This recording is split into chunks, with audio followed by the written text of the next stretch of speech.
चैन से सोने नहीं देता है।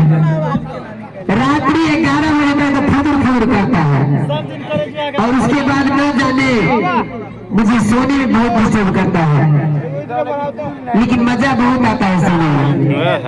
कम से कम 5 बजे सुबह तक चिपका तो रहता है। महारानी कर रहे थे करवानी। हाँ भतीजी, तुम नहीं जानती हो राज महापा की छतरी बहुत खराब होता है।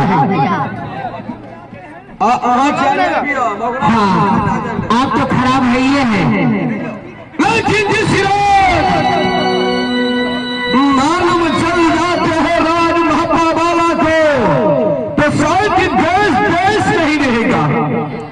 लेकिन पतिदेव ये देश रहे ना रहे, हम और आप रहेंगे तो सारा संसार रहेगा। जिस तरीके से गिरे हुए भूमिया फसी लौट गए। अच्छा कई लौट गई हर घोर। हाँ तीर्थ ना लौटा है घासी से। हाँ, बचल ना लौटे राज महापा वाले खया। लेकिन एक बात कहें, बोलिए। आप इतनी लंबे चौड़े हो गए लेकिन कोई हुनर नहीं है आपके पास। ऐसी कौन सी हुनर नहीं है? अरे आपके पास बिल्कुल हुनर नहीं है। वो विक्रांत भी हम बता रहे थे कि मनगर वाले को कोई हुनर नहीं है। बता दो क्या आपको हुनर नहीं है? महाराज खाली नाम के, ए मास्टर जी, महाराज तुझे मालूम नहीं है जितना वीर राज महापा की दराज है दी है तो एक बार मेरे आगे खबर जैतई हमारा ससुरा है राजा हवाले बढ़िया बात है। लोग बुझ के छोड़ी उड़ारी के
अरे कोरोना चला गया, महुआ गाछ में सट जा।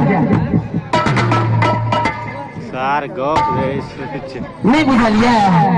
सुनो ये सैया दुख भले भारी, सुनो ये सैया दुख भले भारी, मन करैया खत्म खटा चल महुआ गाछ में सटम खटा चल महुआ गाछ सटम खटा चल महुआ।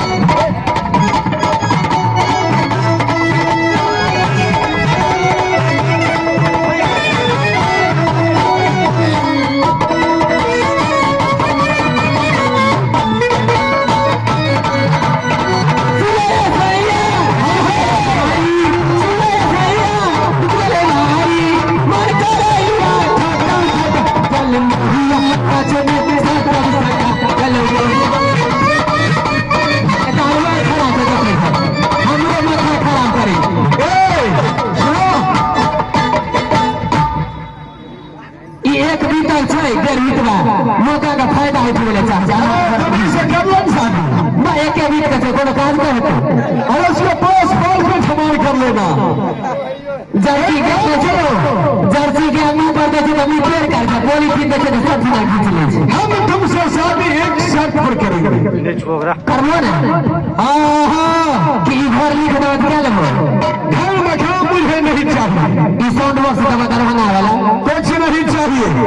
छोड़ा लो कर इधर दरभंगा के साउंड 5 या भोर बाजे से तब सही करे छी। आईना होय छै अजान पड़े छै ना भौक खुले छै। तुम एक काम करो। क्या बात है? तुम अपनी महल से मालिन को बुलाओ।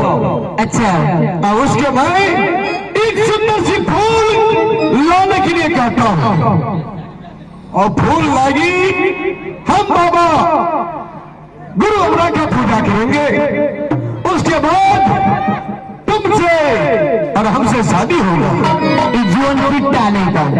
इतने दिन कोई भाग जाए छे तो कहते चल ना बेनीपुर के कोर्ट में क्या ले आई कहे छे बाबा जी का फूल लाबो अड़हुल लाबो वो ककरा चढ़ेबो मैं बाप के तब हमरा से बियाह करबो।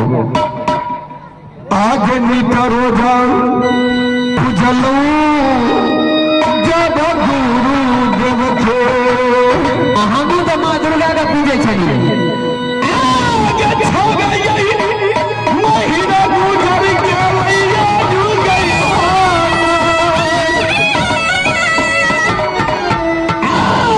राची राची पूजा गई करा भाई मिला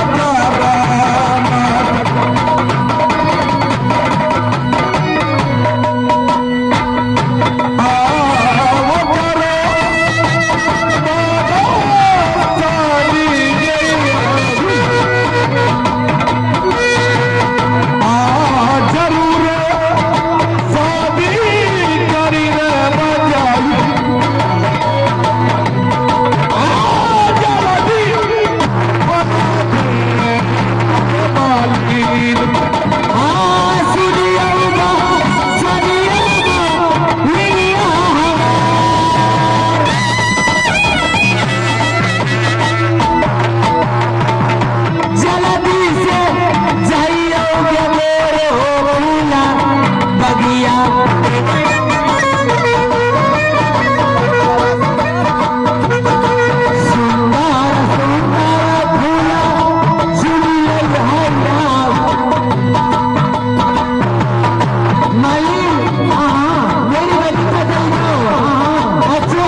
जाला पर लट्टू भगल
ए बाग में किया लग बाबा इस बाग में हम चलते चलते थक गया, इसीलिए इस फुलवारी में हमने बैठ गया। बाबा ये तो लेडीज का फुलवारी क्षेत्र है, लेकिन बाबा के लिए कुछ नहीं होते, चाहे जहाँ स्थान सुंदर मिल जाए वहीं पर आते हैं। बच्चा